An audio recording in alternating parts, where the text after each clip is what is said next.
میں اس جنگل کے بیچوں بیچ رات کی سیاہی میں اپنے ایک میل ٹیچر کی موجودگی میں تھر تھر کانپ رہی تھی۔ میرا جسم پسینے سے شرابور ہو چکا تھا۔ خود کو سنبھالنا انتہائی مشکل لگ رہا تھا۔ میرے ہاتھ پاؤں پھول چکے تھے کیونکہ سامنے نظر آنے والا منظر میں نے اپنی زندگی میں آج تک نہیں دیکھا تھا۔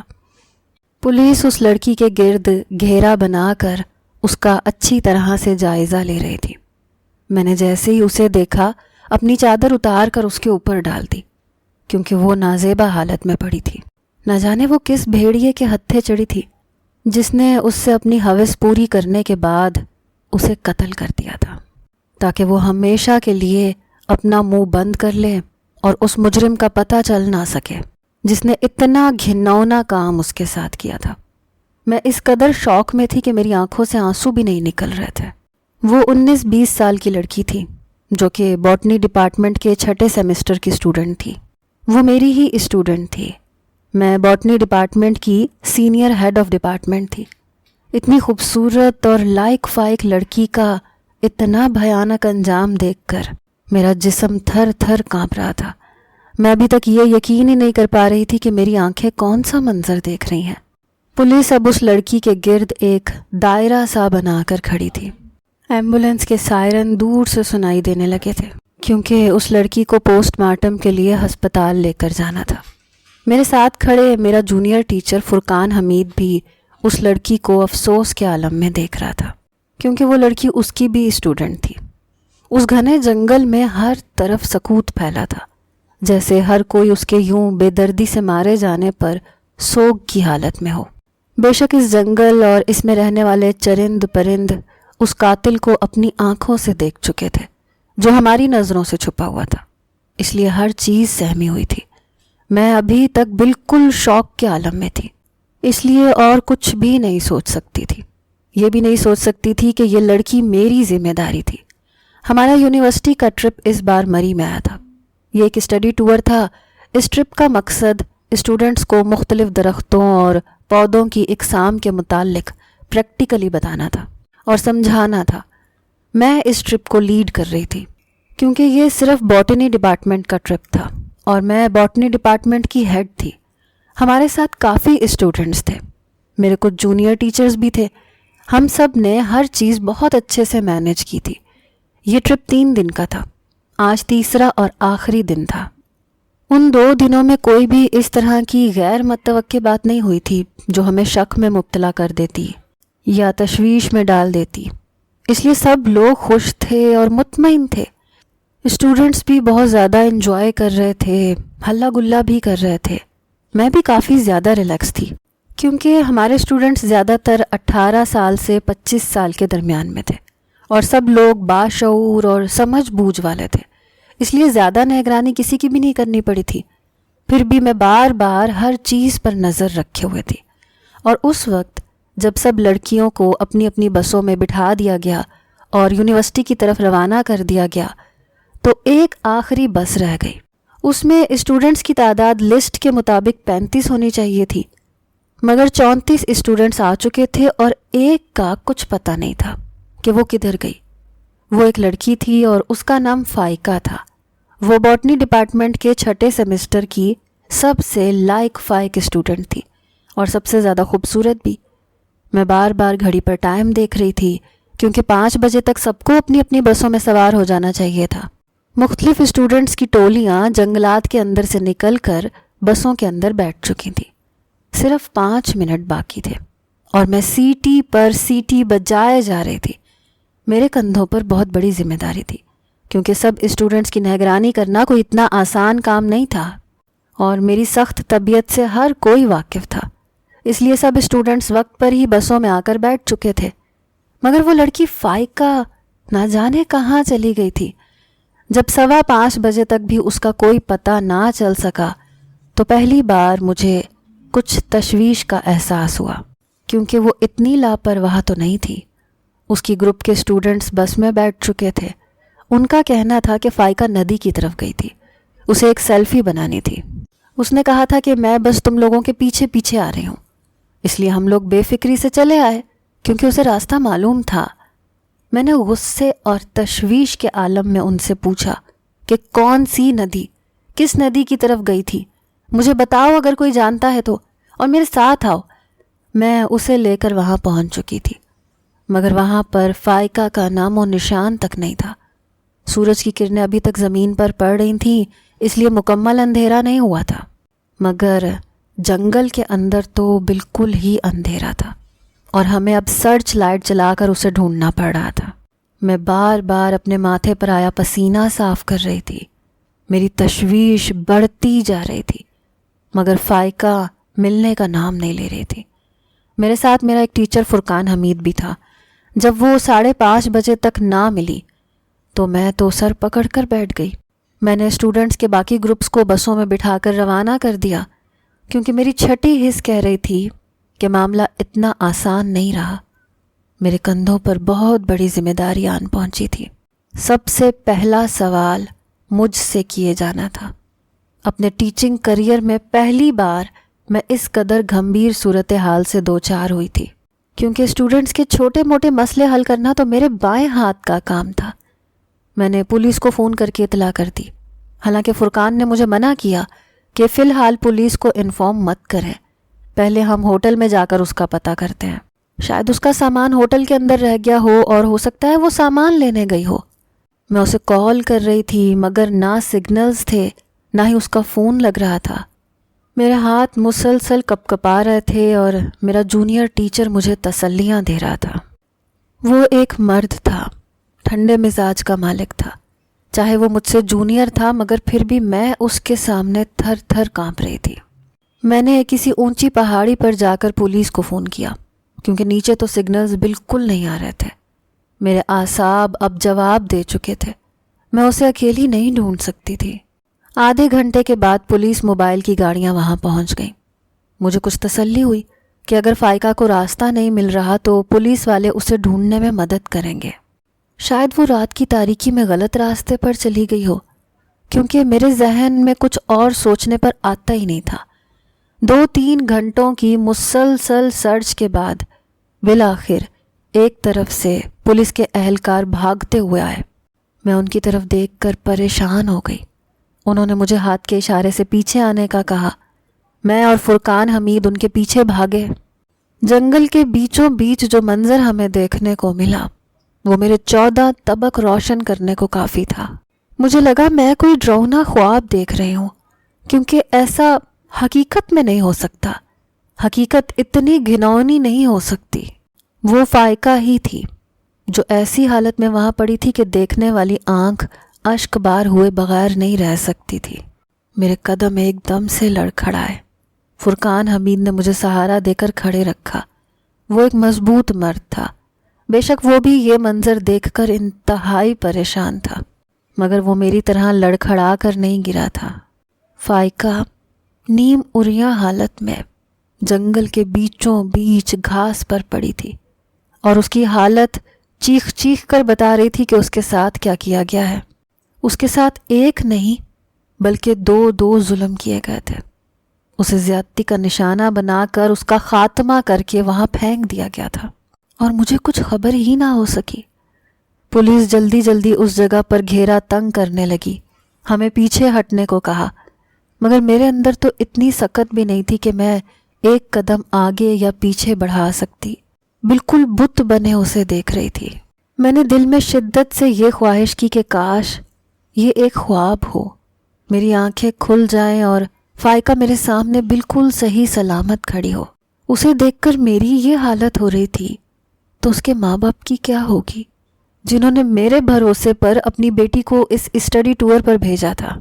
وہ میری ایک چہیتی اسٹوڈنٹ تھی، اس کی آنکھوں میں خواب تھے، روشن مستقبل کے خواب، کیونکہ اس کا مستقبل واقعی بہت روشن تھا جو اب بالکل تاریکیوں میں ڈوب چکا تھا۔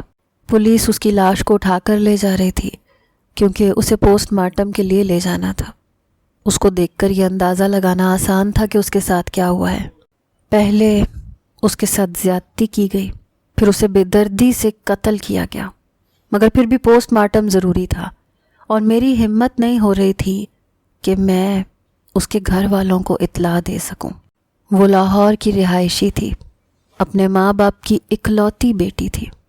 اس کا باپ ایک پروفیسر تھا، وہ بھی چاہتے تھے کہ ان کی بیٹی بھی پروفیسر ہی بنے، مگر اس نے جو بننا تھا وہ تو بن چکی تھی۔ مجھے خود کو سنبھالنا ابھی تک مشکل ہو رہا تھا۔ اتنا بڑا بوجھ میرے کندھوں پر آن گرا تھا کہ مجھ سے سنبھالا نہیں جا رہا تھا۔ فرقان حمید بار بار میرے کندھے پر تھپکی دے کر مجھے حوصلہ دے رہے تھے، مگر میرا دماغ بالکل اندھیرے میں ڈوبا ہوا تھا۔ آخر آدھے گھنٹے کے اندر اندر اس کے ساتھ یہ سب کچھ کیسے ہو سکتا ہے؟ مجھے یاد تھا میں نے 1 گھنٹہ پہلے اسے صحیح سلامت دیکھا تھا۔ وہ اپنے گروپ کی دوستوں کے ساتھ، ساتھیوں کے ساتھ ایک خاص نسل کے شربز کا جائزہ لے رہی تھی۔ اس کے گروپ کا ریسرچ کا ٹاپک یہی تھا کہ مختلف قسم کی شربز کو اکٹھا کر کے ان کی خصوصیات کا جائزہ لینا ہے، اور وہ اس قدر محنتی تھی کہ جب تک کسی چیز کے بارے میں مکمل تہہ تک نہیں جاتی تھی اسے سکون نہیں ملتا تھا۔ میں نڈھال قدموں کے ساتھ واپسی کے سفر پر نکل گئی۔ مجھے پتا تھا کہ واپسی کا سفر کس قدر کٹھن ہے۔ میری ذات پر بہت سارے سوالات اٹھائے جانے والے تھے۔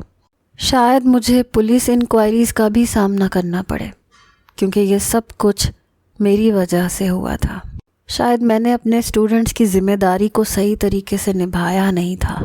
میرا سارا ٹیچنگ کریئر ایک دم سے دھوئیں کے مرغولے میں گم ہوتا ہوا نظر آیا۔ میری ساری زندگی کی محنت، میری ریاضت ایک لمحے میں خاک میں مل گئی۔ اب مجھ پر بہت ساری انگلیاں اٹھائی جانی تھیں، مگر مجھے اپنی پرواہ نہیں تھی۔ مجھے اس بچی کا بار بار خیال آ رہا تھا کہ اس کا کیا قصور تھا۔ آخر کون ظالم تھا وہ جس نے اسے اس حد تک اذیت پہنچائی؟ آخر کس جنم کا بدلہ لیا گیا تھا اس سے؟ وہ تو ایک بے ضرر سی لڑکی تھی۔ میں نے آج تک اس کا کوئی سکینڈل نہیں سنا تھا، کیونکہ مجھے ڈپارٹمنٹ کی ہر لڑکی کی رپورٹ ملتی رہتی تھی، مگر آج تک فائقہ کے حوالے سے مجھے کوئی مشکوک رپورٹ نہیں ملی تھی۔ اس لیے میرا شک فی الحال کسی کی طرف بھی نہیں جا رہا تھا، مگر میں نے تہیہ کر لیا تھا کہ میں اس کے مجرم کو سخت سے سخت سزا دلواؤں گی۔ اس کا انجام اذیت ناک ہوگا۔ میرے ساتھ چلتے ہوئے فرقان حمید بھی شاید یہی سوچ رہے ہوں گے، کیونکہ انہیں بھی بہت زیادہ افسوس ہو رہا تھا اس بچی کا۔ وہ 30-35 سال کے ایک جونیئر لیکچرر تھے۔ وہ پچھلے 5 سال سے یونیورسٹی میں پڑھا رہے تھے۔ اکثر ہی یونیورسٹی ٹورز پر وہ میرے معاون ہوتے تھے، کیونکہ انہیں ہر چیز کا اچھے سے پتہ تھا۔ ٹورسٹ اٹریکشنز کے ہر پوائنٹ کا علم تھا، اور سٹوڈنٹس ان کی ہمراہی میں بہت زیادہ انجوائے کرتے تھے، کیونکہ وہ انہیں فل ایڈونچر کا موقع فراہم کرتے تھے۔ آج بھی وہ میری طرح بالکل خاموشی سے میرے ساتھ ساتھ چل رہے تھے۔ ہم دونوں نے ہی ایک دوسرے سے سوال نہیں کیا تھا، کیونکہ ابھی تک ہم دونوں صدمے کی حالت میں تھے، اور بس یہی سوچ رہے تھے کہ اس سچویشن کو کیسے سنبھالنا ہے اور اس کے گھر والوں کو کیسے ہینڈل کرنا ہے۔ واپسی کا سفر اتنا خوشگوار نہیں تھا جتنا جاتے ہوئے ہوا تھا۔ ہمیں یونیورسٹی کی وین نے پک کیا تھا، اور اسی میں بیٹھ کر ہم لوگ یونیورسٹی جا رہے تھے۔ رات کے تقریباً 2 بج رہے تھے۔ نیند میری آنکھوں سے کوسوں دور تھی۔ مجھے لگا شاید اب میں زندگی بھر سو نہیں سکوں گی، کیونکہ ایسے مناظر دیکھنے کے بعد نیند کہاں آتی ہے۔ فرقان حمید نے ان کی فیملی کو اطلاع دے دی تھی، کیونکہ میرے اندر تو ہمت نہیں تھی کہ ان کو کال بھی کروں۔ میں یہاں بیٹھ کر یہ اندازہ لگا سکتی تھی کہ اس کے گھر میں کیسی قیامت ٹوٹ پڑی ہوگی۔ میں یونیورسٹی میں پہنچی تو ہمارے CEO وہاں موجود تھے، اور ان کے ساتھ پولیس اور انویسٹیگیٹرز کی نفری بھی تھی، اور جس چیز سے میں خوفزدہ تھی وہ وہاں پہلے سے موجود تھے، یعنی کہ میڈیا والے۔ نہ جانے انہیں کیسے بھنک پڑ گئی تھی، کیونکہ میں نہیں چاہتی تھی کہ یہ بات میڈیا تک جائے، ایک لڑکی کی عزت کو یوں میڈیا میں اچھالا جائے اور یونیورسٹی کی ساکھ کو بھی نقصان پہنچے۔ مگر وہ وہاں پہلے سے ہی کیمرہ لیے موجود تھے۔ جیسے ہی میں وین سے اتری، میرا چہرہ مکمل روشن ہو گیا۔ کیمرے کی فلیش لائٹس میرے چہرے پر پڑیں تو میرا سرخ چہرہ سفید پڑ گیا۔ وہ نہ جانے کیسے کیسے سوال پوچھ رہے تھے، بات کو بڑھا چڑھا رہے تھے، اور اسی بات سے تو میں ڈرتی تھی۔ کوئی کہہ رہا تھا کہ ضرور اس لڑکی کا کہیں افیئر ہوگا، اور اس کے بوائے فرینڈ نے موقع سے فائدہ اٹھا کر اس کی عزت لوٹ لی اور پھر اسے قتل کر دیا۔ اس معصوم لڑکی پر نہ جانے کیسے کیسے گھٹیا الزامات لگائے جا رہے تھے۔ کوئی بھی اس کی ہمدردی میں نہیں بول رہا تھا کہ وہ روشن مستقبل کا خواب اپنی آنکھوں میں سجانے والی ہمیشہ کے لیے اپنی آنکھیں بند کر گئی۔ ہر کوئی چسکے لینا چاہتا تھا۔ اس حادثے کو ایک فل ٹائم انٹرٹینمنٹ بنا دیا گیا تھا۔ سر فرقان حمید میرے سامنے کسی ڈھال کی طرح کھڑے ہوئے تھے اور ان کو صرف ایک ہی جواب دیا تھا کہ پولیس اس معاملے میں انویسٹیگیشن کر رہی ہے، آپ خود سے قیاس آرائیاں مت کریں اور خدا کے لیے اس لڑکی کے لیے کچھ تو سینٹیمنٹس دکھائیں۔ آخر وہ ایک انسان تھی، ایک جیتی جاگتی انسان جو اب منو مٹی تلے دبنے والی ہے۔ سر فرقان حیدر کافی غصے اور جلال سے ان کو پیچھے ہٹا رہے تھے اور وہ مجھے یونیورسٹی کے اندر لے گئے۔ یونیورسٹی کے ہیڈ آفس میں پہنچ کر میں بری طرح سے کانپ رہی تھی۔ ایک عورت چاہے خود کو جتنا بھی مضبوط کر لے، جس عہدے پر بھی پہنچ جائے، وہ اندر سے خود کو کمزور ہی سمجھتی ہے۔ ایک مرد کے سامنے میں بھی اس وقت خود کو بے بس سمجھ رہی تھی، اتنی بے بس کہ میرا بس نہیں چل رہا تھا کہ فائقہ کے ساتھ آج میں بھی مر گئی ہوتی۔ کم سے کم ان سوالوں کے جوابات تو نہ دینے پڑتے جو مجھ سے پوچھے جا رہے تھے۔ اس کٹہرے میں کھڑا نہ ہونا پڑتا جس میں آج میں کھڑی ہو چکی تھی۔ میں بار بار اپنے ہاتھوں کی کپکپاہٹ کو چھپانے کے لیے ہاتھ ایک دوسرے کے اوپر رکھ لیتی تھی، خود کو مضبوط ظاہر کرنے لگتی تھی، کیونکہ میرا پورا اعتماد ہونا بہت ضروری تھا، ورنہ میری ساکھ برباد ہو جاتی، کیونکہ میرا کوئی قصور نہیں تھا۔ اس آفس میں میرے علاوہ ہمارے ڈائریکٹر ریاض حسین اور ایس پی اور فائقہ کا کلاس گروپ جو کہ اس وقت اس کے ساتھ تھا۔ اس گروپ میں تقریباً 6 لڑکے اور لڑکیاں تھیں، 7ویں فائقہ تھی، ان کو بھی اس آفس میں بلایا گیا تھا۔ اس کے علاوہ پولیس کے اور بھی چند کارکن موجود تھے۔ مجھے سمجھ نہیں آ رہی تھی کہ مجھے یونیورسٹی میں بلانے کے بجائے تھانے میں کیوں نہیں بلایا گیا تھا، مگر ہمارے ڈائریکٹر بہت سبھاؤ سے ایس پی کو سمجھا رہے تھے، کیونکہ وہ بات کو سنبھالنا چاہتے تھے، ایک آفس کی 4 دیواری کے اندر اس بات کو ختم کرنا چاہتے تھے۔ مگر باہر کھڑا میڈیا جن تک یہ خبر پہنچ چکی تھی، وہ اسے اچھالنے پر اتاولا ہوئے جا رہا تھا۔ ایس پی نے مجھ سے مخاطب ہو کر کہا کہ ڈاکٹر خورشیدہ خانم، آپ اس وقت کہاں تھیں جب اس لڑکی کے ساتھ یہ سب کچھ ہوا؟ اور یہ ایسا سوال تھا جس سے میں بچنا چاہتی تھی، کیونکہ مجھے خود نہیں پتا تھا کہ وہ لڑکی گروپ میں سے کس طرح سے غائب ہوئی۔ یہ صرف آدھے گھنٹے کے اندر اندر ہوا تھا جو بھی ہوا تھا۔ فائقہ کی بیسٹ فرینڈ جو کہ بہت ہی زیادہ خوف کا شکار تھی، مسلسل اپنی آنکھوں سے آنسو صاف کر رہی تھی۔ اس کا کہنا تھا کہ 4:30 بجے تک ہم سب ساتھ تھے۔ اس کے بعد فائقہ نے کہا کہ مجھے پیاس لگی ہے۔ اس کے ہاتھ میں خالی بوتل تھی، کہنے لگی کہ ساتھ میں ایک ندی ہے جس کا پانی کافی شفاف ہوتا ہے، میں اس میں سے اپنے لیے پانی بھر کر لاتی ہوں، تم لوگ باہر کے راستے سے جاؤ کیونکہ میں راستہ جانتی ہوں، ویسے بھی ابھی آدھے گھنٹے بعد ہی ہمیں اپنی اپنی بسوں میں سوار ہونا ہے، اس لیے میں فٹافٹ آتی ہوں، ویسے بھی مجھے ایک سیمپل بھی لینا ہے جو اس ندی کے پاس ہی مجھے ملے گا۔ یہ کہہ کر وہ وہاں سے چلی گئی تھی۔ اس کے بعد ہم 5 بجے تک اس کا انتظار کرتے رہے، مگر جب ڈاکٹر خورشید خانم نے سیٹی بجانی شروع کر دی کہ اپنی اپنی بسوں میں آ جائیں، تو ہم تو بسوں کی طرف چلے گئے تھے، کیونکہ ہمیں پتہ تھا کہ فائقہ راستہ جانتی ہے، وہ خود ہی آ جائے گی۔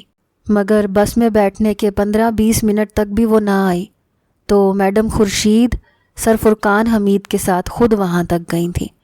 اس کے علاوہ ہم کچھ نہیں جانتے کہ اس کے ساتھ اس 1 گھنٹے کے اندر اندر کیا ہو گیا تھا اور کون اس کی گھات میں بیٹھا تھا۔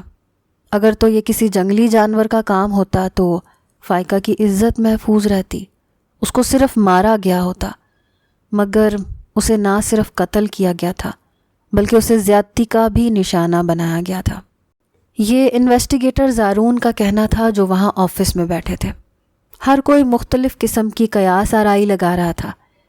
یہ صحیح ہے، مگر ڈائریکٹر صاحب صرف اس معاملے کو دبانا چاہتے تھے، اس لیے انہوں نے جو بات کی وہ سن کر اس آفس میں موجود سب کو جیسے سانپ سونگھ گیا۔ میں بالکل سکتے کے عالم میں ڈائریکٹر صاحب کو دیکھ رہی تھی، کیونکہ مجھے ان سے اس صفاقی کی امید نہیں تھی کہ وہ اپنی یونیورسٹی کی ساکھ کو بچانے کے لیے اس حد تک بھی گر سکتے ہیں۔ انہوں نے کہا کہ یہ بات باہر نہیں نکلے گی کہ لڑکی کے ساتھ کوئی زیادتی وغیرہ ہوئی ہے. اگر یہ بات باہر لیک ہو گئی تو یہ یونیورسٹی برباد ہو جائے گی. اس میں ہزاروں اسٹوڈنٹس پڑھتے ہیں. ہم صرف ایک اسٹوڈنٹ کے لیے ان سب کی پڑھائی اور زندگی داؤ پر نہیں لگا سکتے. اسی لیے ایس پی صاحب، میں آپ سے درخواست کرتا ہوں کہ آپ اس کیس کے انچارج ہیں اور جو کچھ بھی کرنا ہے صرف اور صرف آپ کے ہاتھ میں ہے. اب آپ جانتے ہیں کہ اس سب کو کیسے ہینڈل کرنا ہے. ڈائریکٹر صاحب نے زو مانی انداز میں ایس پی کو دیکھا تو وہ جیسے ان کی بات سمجھ چکے تھے، کیونکہ ہمارے آنے سے پہلے ہی ڈائریکٹر اور ایس پی کے درمیان مذاکرات ہو چکے تھے، اور میں بالکل ہونکوں کی طرح ان دونوں کا منہ دیکھ رہی تھی، کیونکہ ڈائریکٹر کا کہنا تھا کہ سب کو یہی بتایا جائے گا کہ اس لڑکی کو کسی جانور نے مارا تھا. وہ اس جنگل میں کہیں سے آ گیا تھا، کیونکہ وہ لڑکی خود ہی گروپ سے بچھڑ گئی تھی. بار بار ان کے بلانے پر بھی واپس نہیں پلٹی، اور میرا ضبط شاید جواب دے چکا تھا، کیونکہ لڑکی کے ماں باپ بھی پہنچنے والے تھے. میں نے کہا کہ آپ ایسا کیسے کر سکتے ہیں ڈائریکٹر صاحب؟ ایک لڑکی کو زیادتی کا نشانہ بنایا گیا ہے، اس کے ساتھ درندگی دکھائی گئی ہے، اسے انصاف دلانا ہماری ذمہ داری ہے. میری اس بات پر ڈائریکٹر نے مجھے ایسے دیکھا کہ میں اندر تک ہل گئی. انہوں نے کہا ٹھیک ہے، ہم ایسا ہی کرتے ہیں جیسا آپ کہہ رہی ہیں. تو کیا آپ سارا بوجھ اپنے کندھوں پر اٹھا لیں گی؟ کیونکہ اس سارے ٹرپ کی انچارج آپ ہی تھیں، اور سارا کا سارا الزام آپ پر جائے گا. آپ کی ساکھ تباہ ہو جائے گی. آپ اپنا استعفیٰ یہاں پر رکھ دیں تو ہم وہی کریں گے جو آپ کہہ رہی ہیں. کیا آپ کو یہ بات منظور ہے؟ ڈائریکٹر نے مجھے چیلنج کرتے ہوئے کہا، اور میں ایک دم سے چپ ہو گئی. انہوں نے کہا کہ کیا آپ ساری زندگی اس دھبے کے ساتھ لگا دیں گی کہ ایک لڑکی جس کی ذمہ داری آپ کو سونپی گئی تھی، اس کو پہلے زیادتی کا نشانہ بنایا گیا، پھر اس کو قتل کیا گیا. آپ کی ساری زندگی کی محنت پریشانی بن کر رہ جائے گی، اور میڈیا میں آپ کی عزت کو یوں اچھالا جائے گا جیسے یہ سب کچھ آپ نے خود کروایا ہے. ڈائریکٹر کی اتنی خطرناک باتیں سن کر مجھے بالکل چپ لگ گئی. وہ میرے مستقبل کا نقشہ کھینچ رہے تھے، اور میں اس بات سے پریشان تھی کہ اس لڑکی کو انصاف دلانا ہے. میں نے اپنے سر کو جھکا لیا کیونکہ میرے کندھے بالکل چھوٹ گئے تھے، اور ڈائریکٹر صاحب میری طرف دیکھ کر مسکرائے. ایس پی کو آنکھ کا اشارہ کیا. انہوں نے اس بات میں سر ہلا دیا. تھوڑی دیر کے بعد لڑکی کے ماں باپ دھاڑے مارتے ہوئے آفس میں داخل ہوئے. اس کے باپ کی شکل دیکھ کر میں اندر تک ہل گئی. وہ کتنا شریف انسان تھا جس کی بیٹی کے ساتھ اتنا بڑا حادثہ ہو چکا تھا. نہ جانے اس کے دل پر کیا بیت رہی ہوگی. میرے دل میں اتنا درد اٹھا کہ مجھے وہاں سے بیٹھا نہیں گیا. میں جلدی سے اٹھ کر واش روم میں آ گئی. اپنے منہ پر پانی کے چھینٹے مارنے لگی تاکہ اگر یہ کوئی ڈراؤنا خواب ہے تو میں اس سے جاگ جاؤں. ایک طرف میرا روشن مستقبل تھا، میری پوری زندگی کی کمائی گئی عزت تھی جو داؤ پر لگنے والی تھی. دوسری طرف اس معصوم لڑکی کا انصاف تھا. نہ جانے کون سا پلڑا ہلکا تھا اور کون سا بھاری تھا. میں یہ سمجھنے سے قاصر تھی. میرا ذہن بالکل معوف ہو چکا تھا کہ میں کیا کروں. میں لڑکھڑاتے ہوئے قدموں سے واش روم سے باہر نکلی. اس یونیورسٹی کے کوریڈور میں ایک طرف لیڈیز واش روم تھا، دوسری طرف یونیورسٹی کے میل اسٹاف کا واش روم تھا. دونوں ایک ہی قطار میں آمنے سامنے تھے. مجھے یوں لگا جیسے میل اسٹاف روم کے اندر سے پانی کے گرنے کی آواز آ رہی ہے. شاید وہاں کوئی موجود تھا. میں نے زیادہ توجہ نہیں دی اور قدم آگے بڑھانے لگی، مگر ایک لمحے کے لیے مجھے یوں لگا جیسے میرے پیروں تلے سے زمین نکل گئی ہو، کیونکہ واش روم کے دروازے کے بالکل پاس ایک ایسی چیز پڑی تھی جس نے مجھے دہلا کے رکھ دیا.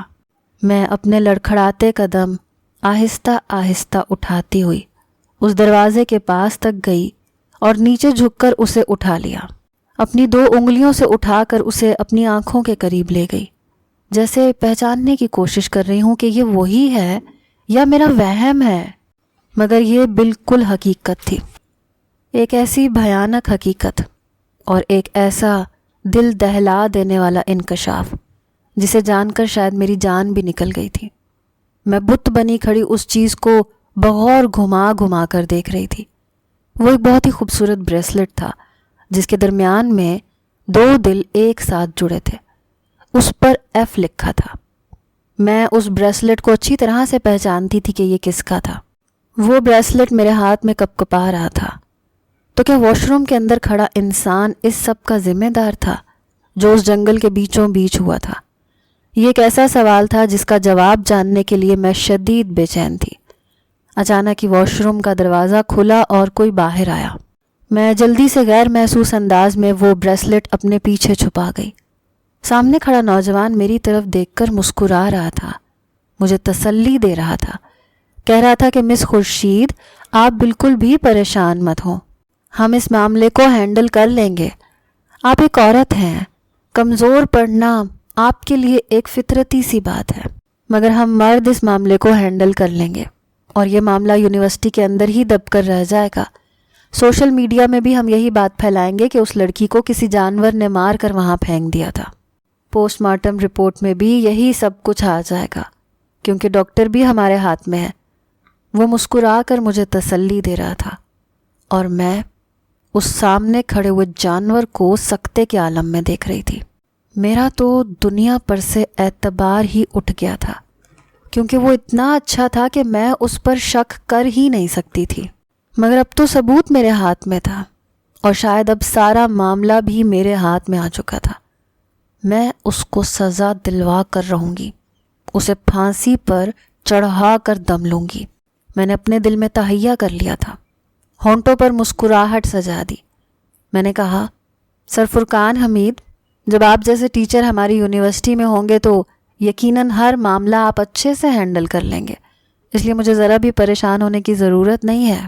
آپ نے تو میرے کندھوں پر سے بہت بڑا بوجھ اتار دیا، ورنہ میں نہ جانے کیا کیا سوچ رہی تھی کہ میرے کریئر کا کیا ہوگا۔ وہ میری بات سن کر مسکرا دیے، کہا کہ آپ بے فکر رہیں، سب ٹھیک ہو جائے گا۔ میں نے کہا ہاں، اب مجھے کوئی فکر نہیں ہے کیونکہ سب ٹھیک ہونے والا ہے۔ یہ کہہ کر میں الٹے قدموں چلی گئی۔ اب مجھے وہی کرنا تھا جو ایک کمزور عورت شاید کبھی بھی نہ کرتی، مگر میں کمزور عورت نہیں تھی، میں اس یونیورسٹی کی ہیڈ آف ڈپارٹمنٹ تھی اور مجھے فائقہ کو انصاف دلوانا تھا۔ اس آفس میں جاتے وقت میرے ذہن میں مسکراتے ہوئے چہرے کے مناظر ابھر اور ڈوب رہے تھے جب میں نے ایک دفعہ اس کے ہاتھ میں یہ بریسلٹ دیکھا تھا جس پر ایف لکھا تھا۔ میں نے کہا تھا کہ یہ بریسلٹ کیا آپ کے لیے بہت خاص ہے، اس لیے آپ ہر وقت اسے پہنے رکھتی ہیں، اور وہ میری بات پر ایسے مسکرائی تھی کہ میں اس کی مسکراہٹ کے پیچھے چھپے معنی کو اچھی طرح سے جان گئی تھی، کیونکہ میں بھی ایک عورت تھی۔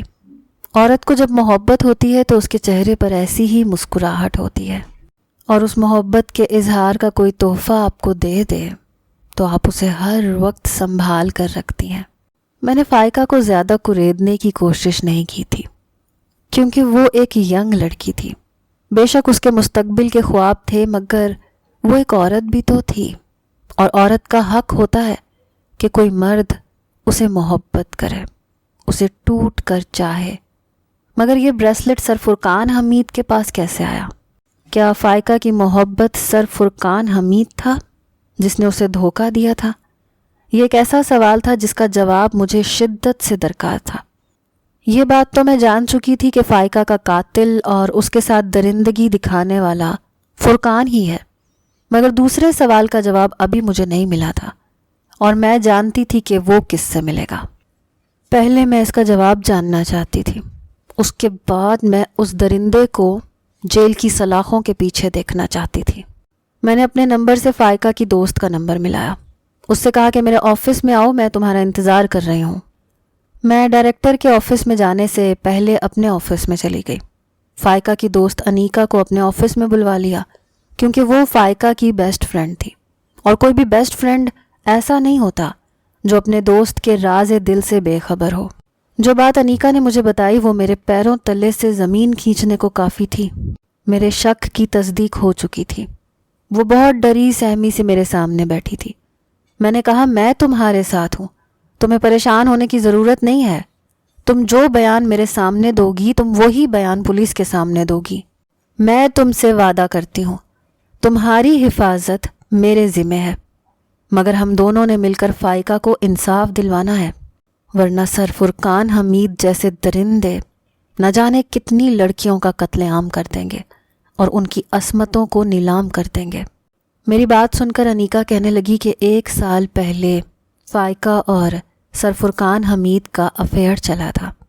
اس نے یہ بات کسی کو نہیں بتائی تھی کہ سر فرقان حمید نے اسے پروپوز کیا ہے، کیونکہ ان کا کہنا تھا کہ فائقہ کی اسٹڈیز کے بعد وہ باقاعدہ رشتہ بھجوائیں گے، مگر یونیورسٹی میں اگر کسی کو پتہ چل گیا تو فائقہ کی بدنامی ہوگی، اس لیے اس نے میرے علاوہ کسی کو نہیں بتایا تھا۔ مگر سر فرقان حمید کو لگتا تھا کہ میں بھی اس سے بے خبر ہوں، ورنہ شاید وہ میرا بھی قتل کر دیتے۔ فائقہ نے آج جانے سے پہلے میرے کان میں سرگوشی کی تھی کہ سر فرقان حمید نے اسے ندی کے پاس بلایا ہے، میں ان کی بات سن کر ابھی آ جاؤں گی، اس لیے میں بے فکری سے بس کی طرف چلی گئی۔ مجھے تو خود بھی یقین نہیں آ رہا تھا کہ اتنی محبت کرنے والا فرقان اتنا درندہ بھی ہو سکتا ہے، اور یہ بات تو وہی درندہ بتا سکتا تھا کہ اس نے اس معصوم لڑکی کے ساتھ اتنا بڑا ظلم کیوں کیا۔ پہلے محبت کا جھانسا دیا، پھر اس کے ساتھ زیادتی کی، پھر قتل کر دیا۔ میں اور انیکا ڈائریکٹر کے آفس میں جانے کے بجائے یونیورسٹی کے مین گیٹ کے پاس کھڑے جرنلسٹ کے پاس پہنچ چکے تھے۔ وہ جرنلسٹ کافی زیادہ فیمس تھے۔ میں جانتی تھی کہ اگر میں ڈائریکٹر صاحب کو یا ایس پی کو یہ بات بتاؤں گی تو وہ اس بات کو بھی آفس میں ہی دبا دیں گے اور سر فرقان کو بھی بچا لیں گے، مگر میں اس درندے کو جیل کی سلاخوں کے پیچھے دیکھنا چاہتی تھی، اس لیے میں نے وہ ثبوت کیمرے کے سامنے پیش کر دیے اور سارا سچ اگل دیا۔ یہ بات ہر طرف پھیل چکی تھی کہ یونیورسٹی کے ایک ٹیچر نے اپنی ہی اسٹوڈنٹ کے ساتھ زیادتی کی اور اسے قتل کر دیا۔ میں جانتی تھی کہ یونیورسٹی کی ساکھ کو بہت بڑا نقصان پہنچے گا، مگر میرے نزدیک اس لڑکی کو انصاف دلوانا اس سے زیادہ ضروری تھا، کیونکہ اگر میں یہ نہ کرتی تو سر فرقان کو شہ مل جاتی اور اس جیسے مجرموں کو اور بھی زیادہ شہ ملتی، اور وہ نہ جانے کتنی لڑکیوں کی کمزوریوں سے فائدہ اٹھا لیتے۔ آج سر فرقان جیل کے پیچھے سڑ رہے تھے۔ انہوں نے اپنے بیان میں کہا تھا کہ فائقہ کافی مغرور لڑکی تھی، اس نے مجھے بہت زیادہ خوار کیا تھا، کبھی مجھے اپنے قریب نہیں آنے دیتی تھی۔ جس مقصد کے لیے میں نے اس سے محبت کی تھی وہ مقصد میرا پورا نہیں ہو رہا تھا، اس لیے میں نے سوچا کہ اس ٹرپ کے بہانے میں اس کے قریب آنے کی کوشش کروں گا، مگر جیسے ہی میں اس کے قریب گیا تو اس نے میرے منہ پر تھپڑ مار دیا اور کہا کہ آپ کی محبت کتنی غلیظ ہے، اور میں نے طیش میں آ کر اس کے ساتھ زیادتی کی اور پھر اسے مار دیا۔ سر فرقان حمید صرف فائقہ کے قاتل نہیں تھے، بلکہ وہ جہاں پہلے پڑھاتے تھے وہاں بھی ان کے کافی زیادہ اسکینڈلز مشہور تھے، کیونکہ وہ ایک نفسیاتی مریض تھے۔ عورتوں کی نفسیات کے ساتھ کھیلنا، ان کے جسموں کے ساتھ کھیلنا ان کا شیوا تھا، اور اگر کوئی عورت ان کا کہنا نہیں مانتی تھی تو وہ اسے موت کے گھاٹ اتارنا جانتا تھا۔ وہ جانتا تھا کہ کوئی بھی اس پر شک نہیں کرے گا، لیکن وہ بریسلٹ دودھ کا دودھ اور پانی کا پانی سامنے لے کر آیا تھا۔ آج میری ساکھ کو کسی نے متاثر نہیں کیا تھا، میں آج بھی یونیورسٹی کے ڈپارٹمنٹ کی ہیڈ تھی، میری عزت پہلے سے بڑھ گئی تھی کیونکہ میں نے ایک لڑکی کو انصاف دلوایا تھا۔ میں آپ سے کہنا چاہتی ہوں کہ کبھی بھی انصاف کے لیے آواز اٹھانی پڑے تو اپنے عہدے کو مت دیکھیں کہ اس کے جانے کا خدشہ لاحق ہوگا، کیونکہ عزت اور ذلت صرف اللہ کے ہاتھ میں ہوتی ہے۔ انسان آپ سے وہ چیز چھین نہیں سکتا جو اللہ تعالیٰ آپ کو عطا کرنا چاہتا ہے، اس لیے ہر مشکل میں صرف اور صرف سچائی اور انصاف کا ساتھ دیں تاکہ بہت ساری فائقہ جیسی لڑکیوں کو انصاف مل سکے۔